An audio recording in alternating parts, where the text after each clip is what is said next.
Hello everyone. We are starting the fourth module in which you have BJT as an amplifier. BJT means bipolar junction transistor, right? So a transistor is a current control device. That is, the controller current is equal to base current multiplied by the current gain beta. The base current is very small compared to the collector and emitter current.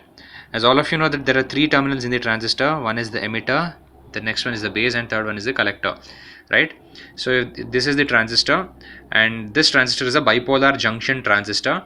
So it has three terminals. The terminal with the arrow, all of you know that this is the emitter, this terminal is the base, and the opposite of the emitter terminal is the collector, right? So the here it says that the collector current, so this collector current is equal to the base current multiplied by the current gain beta. So the current gain is given as beta, so this collector current is equal to base current by into the current gain beta, right? So you can see that there is a resistance to the collector and there is a resistance to the base, and the input is given to the base terminal through the resistance along with the power supply.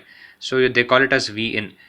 So this drop is equal to VBB. VBB is the power supply plus V in. It's the sum of this. VBB plus V in is the input to the base, right? And the RC is also connected to VCC, right? And it is grounded. This terminal is grounded and this terminal is also grounded. So you have the equations here: IE equal to IB plus IC, which means the emitter current is equal to base current plus collector current, sum of base current plus collector current. And the base current is very less compared to the collector current or the emitter current. That's why the emitter current is approximately equal to the collector current. So here you have to understand that the collector current and the emitter current are more compared to the base current, which is very negligible. That's why you have the equation IE equal to IC, that is approximately equal to IC. So this is the basic transistor amplifier. Now you have the voltage waveforms. See, you can see the amplitude of base VBB very small. Okay, so this tends to V in, and if you see the amplitude of VCC, this is very high. This tends to VC. So it is given that an AC voltage V in to be amplified is superimposed on the DC bias voltage VBB with the base resistor RB in series as shown. The DC bias voltage is connected to the collector through the collector resistance RC. That's what I told you earlier. The AC input voltage V in produces an AC base current which results in much larger AC voltage across RC, and it is amplified and inverted version of AC input voltage as shown in the figure. So this one, if you compare, it is 180-degree out of phase and it is amplified much more. The amplitude is more and it is out of phase. So the AC equivalent circuit will be is as shown. So making VBB and VCC equal to 0. This is your AC equivalent circuit. So how do you call it as AC equivalent circuit? The circuit is almost similar to the normal transistor amplifier. So here you are removing the supply terminals, right? You don't have the power supply here and power supply here compared to this diagram, and rest of them is the same, so which will act like a AC equivalent circuit. So we have some equations related to this. The AC emitter current is IE equal to IC, earlier we discussed, and this is given by VB divided by RE dash. Okay, what is this RE dash? This is the internal AC emitter resistance, that is RE dash.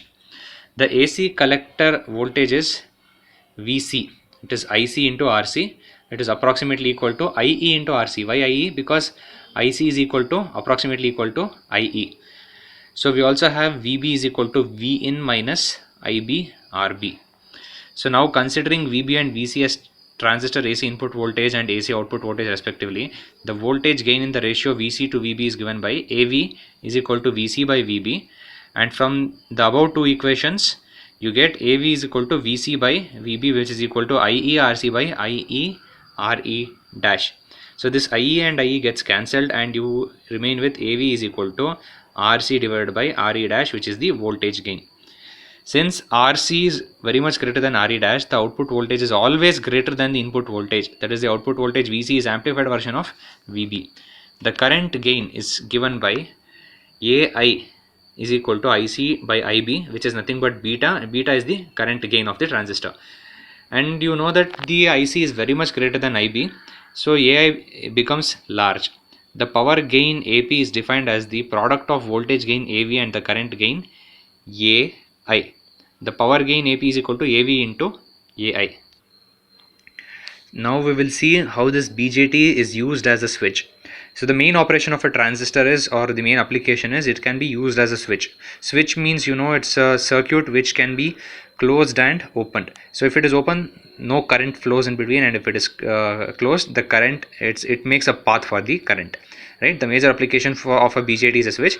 When BJT is used as an electronic switch, it is operated alternatively in cutoff and saturation. So this diagram, it shows you the basic operation of the transistor which is used as a switch.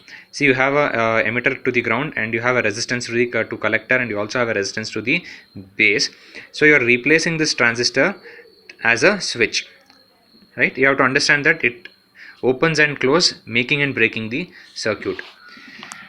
Okay, so that was for cutoff, and this is for saturation.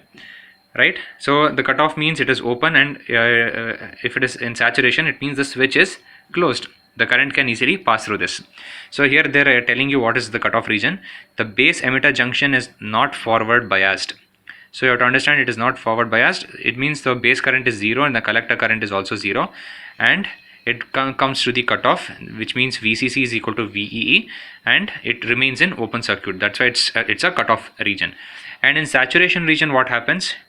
The base emitter junction and base collector junction are forward biased. So when it is forward biased, the base current is kept sufficiently large enough to make the collector current to reach its saturation value IC sat. In this condition, this VCE is equal to VCE sat. It reaches saturation, making the short circuit. That's why this switch becomes closed. So under cutoff condition, neglecting the leakage current, VCE cutoff is equal to VCC. Under saturation condition, IC sat is equal to VCC minus VCE sat by RC, which is VCC by RC. The minimum value of base current needed to keep the transistor in saturation is IB minimum is equal to IC sat by beta DC. IB must be made significantly greater than IB minimum to keep the transistor in saturation, which means IB is very much greater than IB minimum.